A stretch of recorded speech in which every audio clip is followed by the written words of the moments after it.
ভেজে রেখেছিলাম, চিকেনটা কষানো হলো, আলু ভেজে রেখেছিলাম, এই আলু দিয়ে দিলাম।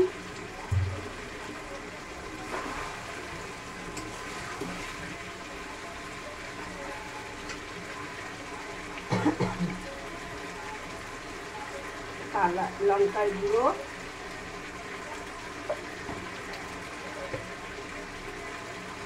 হলুদ,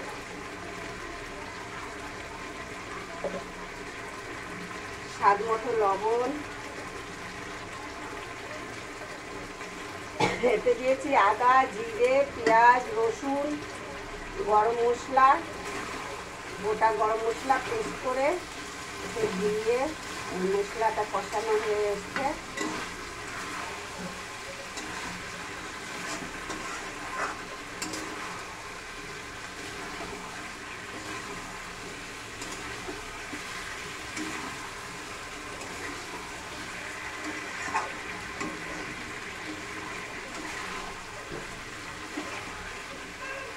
মশলা কষানো হয়ে গেছে, দেখুন চারিদিকে তেল ছেড়ে দিয়েছে।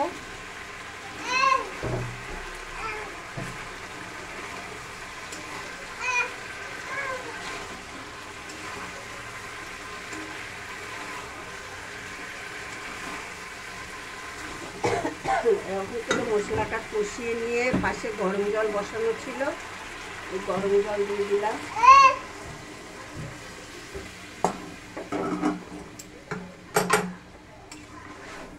আলু টালু সব আগে লাল করে ভেজে নিয়েছিলাম, এটা একটু ফুটলে নামিয়ে নেব।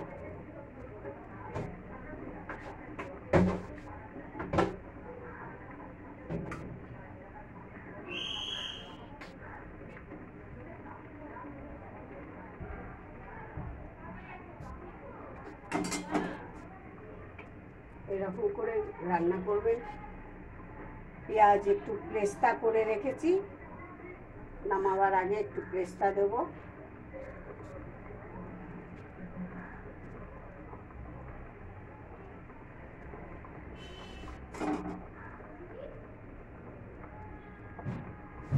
আলু লাল করে ভেজে নিয়েছিলাম, জন্য আলুটা সেদ্ধ হয়ে গেছে তাড়াতাড়ি।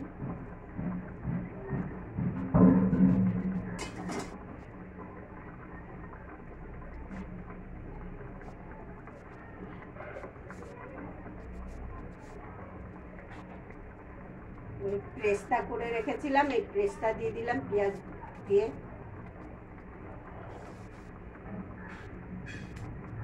আপনাদের যদি ভালো লেগে থাকে লাইক, শেয়ার, সাবস্ক্রাইব করে দেবেন। এই যে পেস্তা হয়ে গেছে, আলু সেদ্ধ হয়ে গেছে। আপনাদের যদি ভালো লেগে থাকে লাইক, শেয়ার, সাবস্ক্রাইব করে দেবেন। আর জি আর রান্নাঘরের রুমা হয়ে গেছে।